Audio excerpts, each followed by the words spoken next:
Good morning students.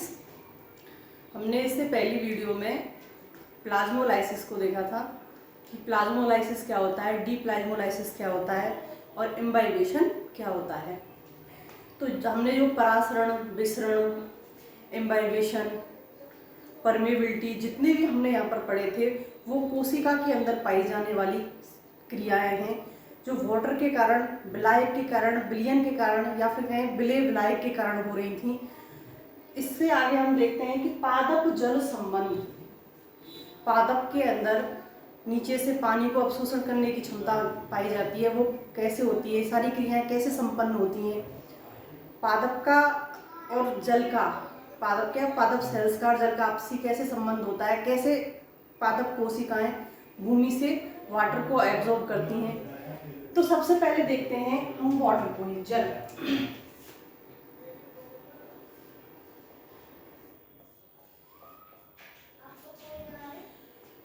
यहाँ जो जल पाया जाता है ऑल ओवर भूमि के अंदर, जो जमीन में जल उपस्थित है,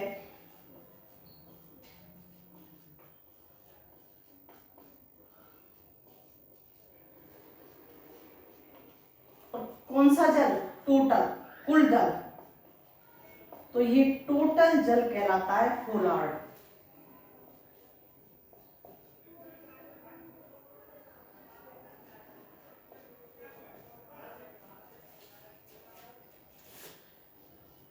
होलार्ड जल क्रिसार्ड और इचार्ड के बराबर होता है। क्रिसार्ड जल वो होता है जो प्लांट यूज में लेते हैं,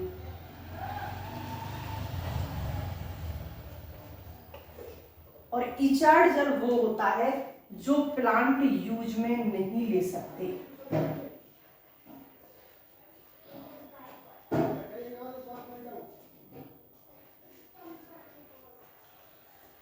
तो होलार्ड जमीन के अंदर पाया जाने वाला टोटल जल की मात्रा, क्रिसार्ड जो प्लांट यूज में ले रहे हैं वो जल, और इचार्ड जिसको प्लांट यूज में नहीं लेते हैं। तो यहाँ जमीन के उपस्थित ऊपर कौन सा जल पाया जा रहा है, या फिर कहें कि पादप कौन से जल को ले सकते हैं और कौन से जल को नहीं ले सकते, इस आधार पर हमने यहाँ पर जल को विभिन्न प्रकारों में बांटा है। तो यहाँ विभिन्न प्रकार के जल को देखते हैं। वहित जल, विभिन्न प्रकार के जल, विभिन्न प्रकार के कौन से जल होते हैं? सबसे पहला वहित जल।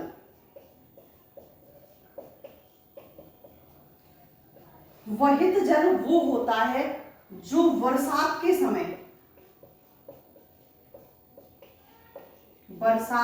समय, जब गहरी बारिश होती है बहकर चला जाता है।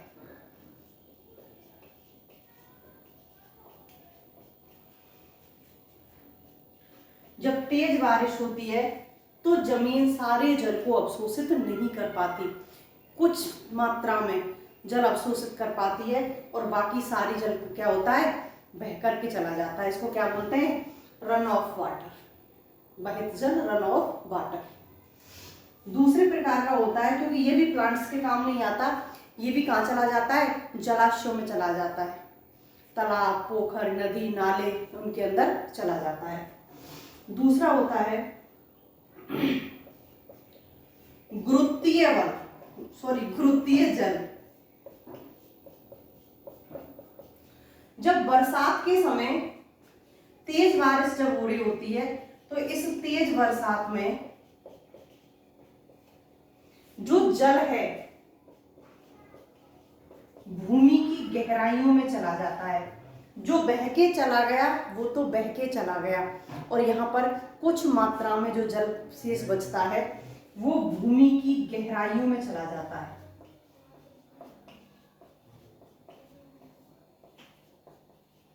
और ये जल क्या कहलाता है? घृतीय जल कहलाता है। तो ये जल भी प्लांट्स के काम नहीं आता, प्लांट्स की जड़ इसको भी अवशोषित नहीं कर पाती, क्योंकि ये भी अधिक गहराइयों में चला जाता है, वहां तक सभी प्लांट्स की जड़ें नहीं पहुंच पाती। जो मरुद्भिद पादप होते हैं इनकी जड़ें सबसे ज्यादा गहरी होती हैं, तो इसलिए इसको भी प्लांट्स काम में नहीं ले पाते। केसकीय जल, कैपिलरी, केसकीय जल, कैपिलरी जल, ये मृदा के एटम हैं। इन मृदा के एटमों में जो बीच बीच में कण है, मृदा के कण, इनके बीच बीच में जो स्थान उपलब्ध हैं, इन स्थानों में जल फंस जाता है, जिसे हम क्या कहते हैं, कैपिलरी या कोशिकीय, केसकीय जल, जिसको हम कैपिलरी या केसकीय जल कहते हैं। तो इन स्थानों में आकर के ये जल फंस जाता है और ये यहीं पर रह जाता है। केवल यही एकमात्र ऐसा जल है जिसका प्लांट यूज करते हैं। इसके अलावा किसी भी जल का प्लांट यूज नहीं करते। यही जल प्लांट्स के काम आता है, अवशोषण के काम आता है। नेक्स्ट,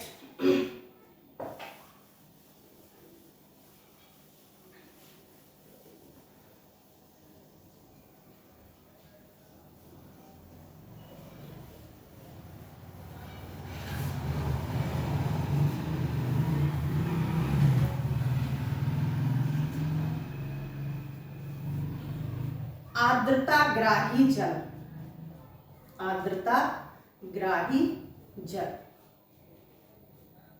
और फिफ्थ, रासायनिक बंधित जल, रासायनिक बंधित जल। वो जमीन के अंदर कुछ ऐसे मॉलिक्यूल पाए जाते हैं, मृदा के कुछ ऐसे कण पाए जाते हैं जो कोलाइडी प्रकृति के होते हैं, कोलाइडी प्रकृति के मृदा कण।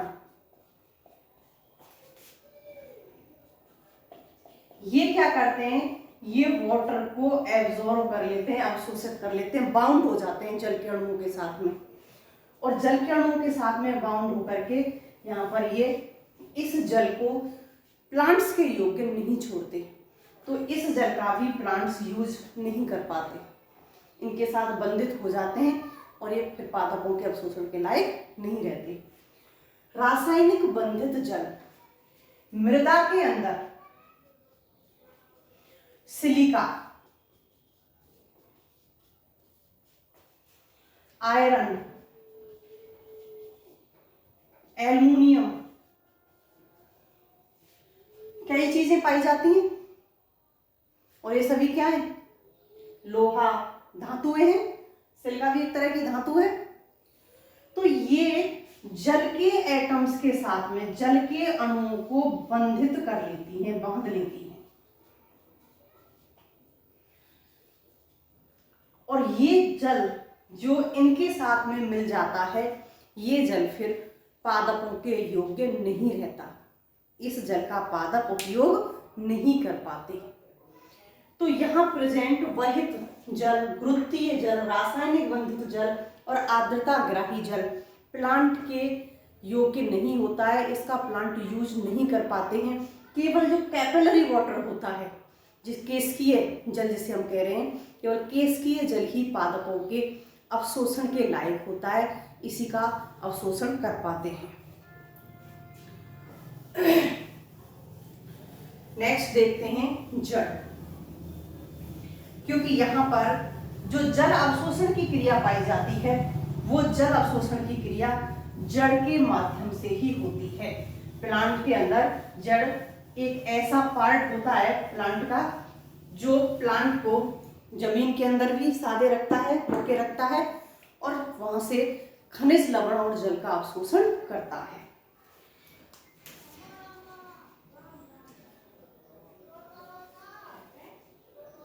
जड़ संरचना या जड़ के भाग। कुछ भी कह सकते हैं। यहाँ पर जो जड़ पाई जाती है वो जड़ दो क्षेत्रों से बनी होती है। एक तो होता है परिपक्वन क्षेत्र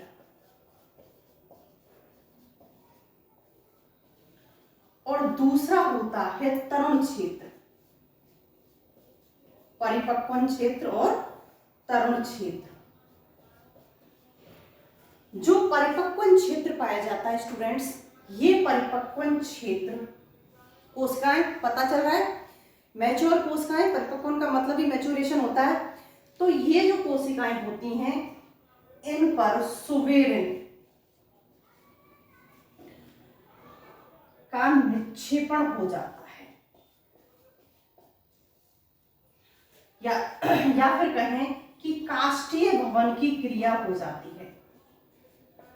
काष्ठीय भवन की क्रिया हो जाती है।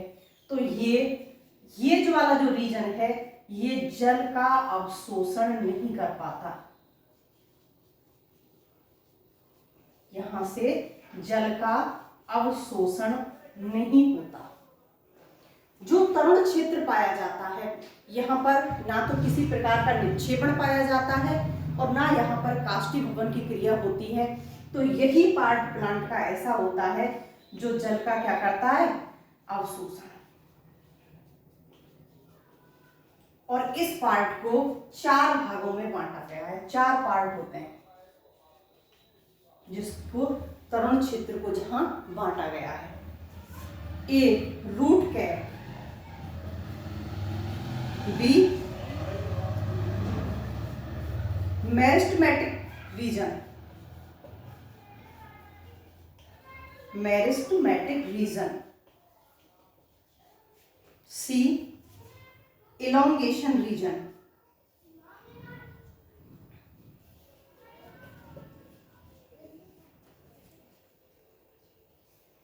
cell elongation,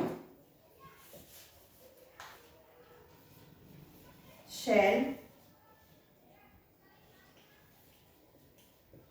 elongation region, और डी रूट हेयर रीजन। ये 4 क्षेत्र होते हैं जो तरुण रूट के अंदर पाए जाते हैं, जो यहाँ पर तरुण क्षेत्र जो होता है रूट का उसके अंदर पाए जाते हैं। फर्स्ट देखते हैं कि रूट कैप। स्टूडेंट्स जब हम यहाँ रूट की स्ट्रक्चर देखते हैं तो कुछ इस प्रकार से रूट की स्ट्रक्चर होती है। जब जड़ नीचे की ओर वृद्धि करती है तो नीचे की ओर वृद्धि करते समय यहाँ सबसे जो टॉप वाला पार्ट होता है, सबसे नीचे वाला जो भाग होता है वो लगातार जमीन से घर्षण करता है। अगर सबसे पहले मेरिस्टेमेटिक रीजन होता, विभजोत्तकी क्षेत्र, विभजोत्तकी कोशिकाएं कैसी होती हैं, लगातार विभाजन करने वाली कोशिकाएं, अगर ये कोशिकाएं सबसे पहले यहाँ होती तो जैसे जैसे नीचे की तरफ जड़ जाती तो घर्षण के कारण ये कोशिकाएं कैसी हो जाती, क्षतिग्रस्त हो जाती, नष्ट हो जाती। इसीलिए जो रूट कैप पाई जाती है, रूट कैप क्षेत्र जो पाया जाता है ये सबसे नीचे की ओर पाया जाता है। और ये रीजन जो मेरिस्टेमेटिक जोन होता है इसकी कोशिकाओं को घर्षण से बचाता है, क्षति होने से बचाता है। तो ये रूट कैप रीजन जो पाया जाता है एक सुरक्षात्मक कवच होता है ऊपर वाली सेल्स के लिए, और खासकर मेरिस्टेमेटिक विभजोत्तकी क्षेत्र के लिए जो इन सेल्स को ये बचाता है। इस रूट कैप वाले क्षेत्र के जस्ट ऊपर यहाँ पर विभजोत्तकी क्षेत्र पाया जाता है। मेरिस्टेमेटिक को क्या बोलते हैं, विभजोत्तकी क्षेत्र। विभजोत्तकी जो कोशिकाएं होती हैं इन कोशिकाओं में लगातार विभाजन होते हैं, लगातार विभाजन होते हैं। ये विभाजनशील क्षेत्र होता है और विभाजनशील क्षेत्र होने की वजह से यहाँ पर लगातार कोशिकाओं की संख्या में वृद्धि होती है। तो यहाँ बराबर कोशिकाओं का निर्माण होता है। क्योंकि कोशिकाओं की संख्या बढ़ेगी तभी रूट की लंबाई बढ़ेगी। यहाँ लगातार कोशिकाओं का निर्माण होता है। जैसे जैसे कोशिकाओं की संख्या बढ़ती जाती है ये यहाँ से ऊपर की तरफ एडजस्ट होती हुई चली जाती है, नीचे संख्या बढ़ती जाएगी और ये ऊपर की तरफ, क्योंकि जड़ नीचे की तरफ जा रही है। तो इसके ऊपर जो पाया जाता है वो सेल एलोंगेशन क्षेत्र पाया जाता है, कोशिका दीर्घीकरण क्षेत्र। एलोंगेशन क्या होता है? दीर्घीकरण। तो यहाँ पर सेल एलोंगेशन क्षेत्र पाया जाता है। ये जो कोशिकाएं जो छोटी हैं, आकार में छोटी हैं, गोल हैं, सघन जीव द्रव्य युक्त हैं, जीव द्रव्य इनके अंदर डेंस पाया जाएगा, सघन पाया जाएगा। तो ये जो कोशिकाएं हैं ये कोशिकाएं आकार और आकृति में, परिमाप में कैसी हो जाती हैं? बड़ी हो जाती हैं।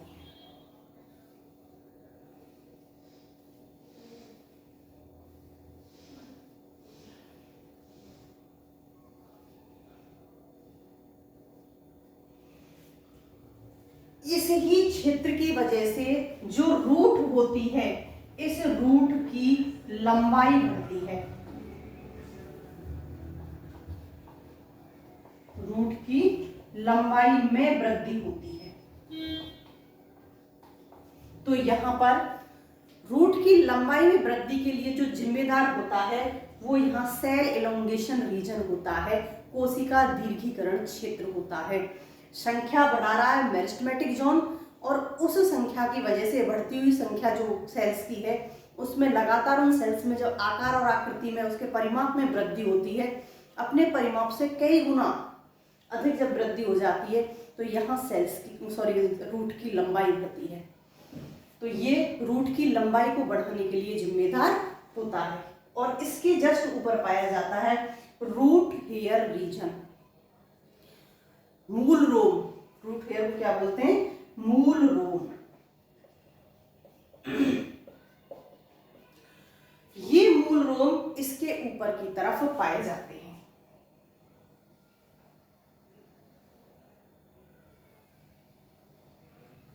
जो ऊपर वाला क्षेत्र है इस क्षेत्र में मूल रोम पाए जाते हैं।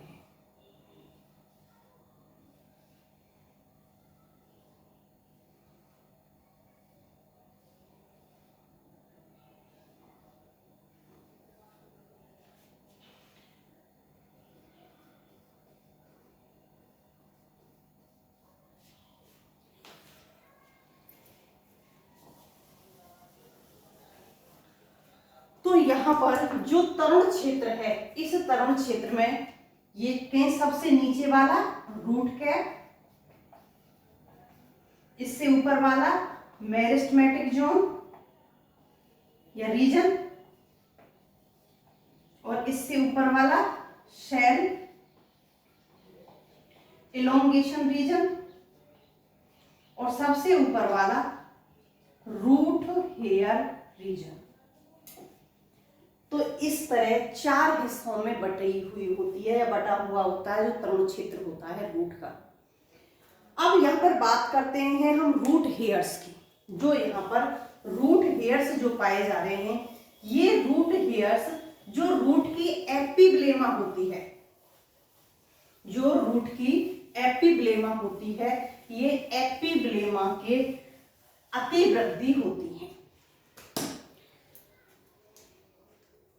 जब हम रूट से बाहर स्टेम की तरफ चलें तो वहां पर वर्ड आता है एपिडर्मिस, बाह्य त्वचा। ये स्टेम के लिए बोलते हैं, लीफ के लिए बोलते हैं।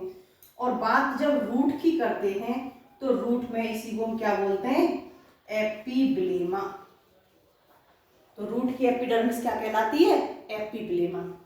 जो रूट की एपिब्लेमा है इसकी अतिवृद्धि होती है। क्या? Root hair. एक कोशिकीय होते हैं, एक कोशिकीय होते हैं, संख्या में अधिक होते हैं। अगर 1 मिलीमीटर क्षेत्र की हम बात करें तो 1 मिलीमीटर क्षेत्र में इनकी संख्या 300 से 400 तक होती है। 1 मिलीमीटर क्षेत्र में इनकी संख्या 300 से 400 तक पाई जाती है। इसका मतलब संख्या बहुत अधिक पाई जाती है, सघन रूप में पाए जाते हैं। जल अवशोषण की जो हम बात कर रहे थे, तो यही क्षेत्र होता है जो जल अवशोषण के लिए जिम्मेदार होता है। यहां से जल का अवशोषण नहीं होता, केवल इसी क्षेत्र के द्वारा जल का अवशोषण होता है। यही रूट हेयर्स अधिक मात्रा में जल का अवशोषण करते हैं। एक कोशिकीय होते हैं, एपिब्लेमा की अतिवृद्धि से निर्मित होते हैं। अब अवशोषण की अगर हम बात करें तो रूट हेयर है, एक कोशिकीय है, तो इसका मतलब सेल तो है।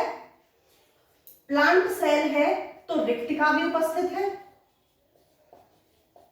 जो यहां रिक्तिका पाई जाती है, रूट हेयर्स की जो सेल के अंदर रिक्तिका पाई जाती है, इस रिक्तिका में यहां जो सॉल्यूशन भरा होता है, इस सॉल्यूशन के अंदर, सॉल्यूशन ना कह के सेप कहना चाहिए, सेल सेप, जो यहाँ पर रस भरा होता है, इस रस के अंदर शुगर भी उपस्थित होती है, साल्ट भी उपस्थित होते हैं और अन्य पदार्थ भी उपस्थित होते हैं।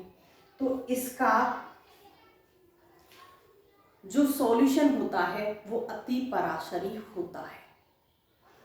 अति पराशरी होने की वजह से जो सॉइल सॉल्यूशन है,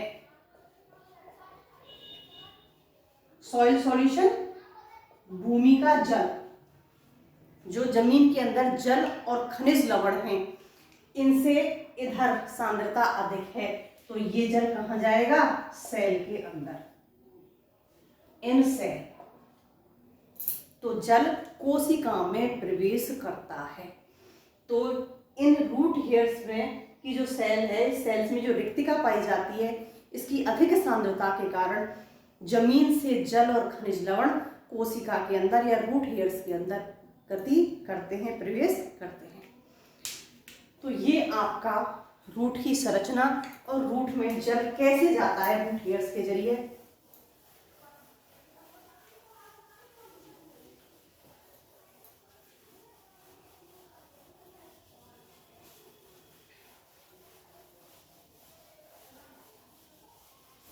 नेक्स्ट देखते हैं जल का अवशोषण। जल का अवशोषण कैसे होता है, कौन सी ऐसी विधियां होती हैं जिससे जल का अवशोषण होता है। तो जल के अवशोषण से पहले हम यहाँ पर एक चीज देखें कि जल का अवशोषण तो होगा, रूट के द्वारा ही होगा, लेकिन होता किस क्रम में है, कौन सा मार्ग होता है। तो पहले देखते हैं हम जल अवशोषण का मार्ग। जल अवशोषण का मार्ग,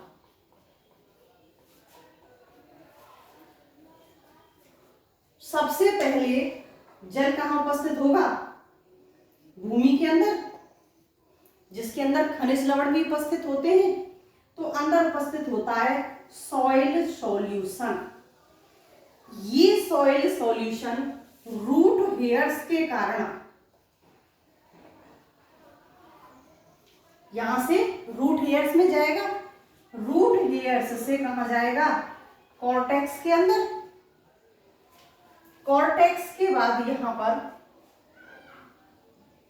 क्योंकि कॉर्टेक्स से पहले एपिब्लेमा भी होती है, एक कोशिकीय एपिब्लेमा भी होती है, उसको ये आसानी से पार कर जाता है, फिर कॉर्टेक्स सेल में जाता है। कॉर्टेक्स के बाद जाएगा यहां से एंडोडर्मिस में, और एंडोडर्मिस के बाद में जाएगा जाइलम वेसल्स में। Xylem vessels. सॉइल सॉल्यूशन से रूट हेयर्स में गया, सॉइल सॉल्यूशन यहां से रूट हेयर्स में गया, रूट हेयर्स से कॉर्टेक्स में गया, कॉर्टेक्स से एंडोडर्मिस में गया, एंडोडर्मिस से जाइलम वेसल्स में पहुंच जाता है। और जाइलम वेसल्स में पहुंचने के बाद में रूट नीचे से लेकर के बॉटम से लेकर के टॉप तक पहुंच जाता है। ये जो जल अवशोषण का मार्ग है, ये मार्ग किस प्रकार से तय करता है, जल कैसे कैसे यहां से लेकर यहां तक पहुंचता है। तो स्टूडेंट्स, यहाँ जो जल का मूवमेंट होता है, जल की यहाँ जो गति होती है, ये गति दो प्रकार से होती है। एक तो होता है एक्वोप्लाज्म मेथड और दूसरा होता है सिम्प्लाज्म मेथड। दो विधियों के द्वारा जल आगे प्रवेश करता है सॉइल सॉल्यूशन, यहां से सॉइल में से वेसल्स तक जाता है। तो देखते हैं नेक्स्ट वीडियो के अंदर।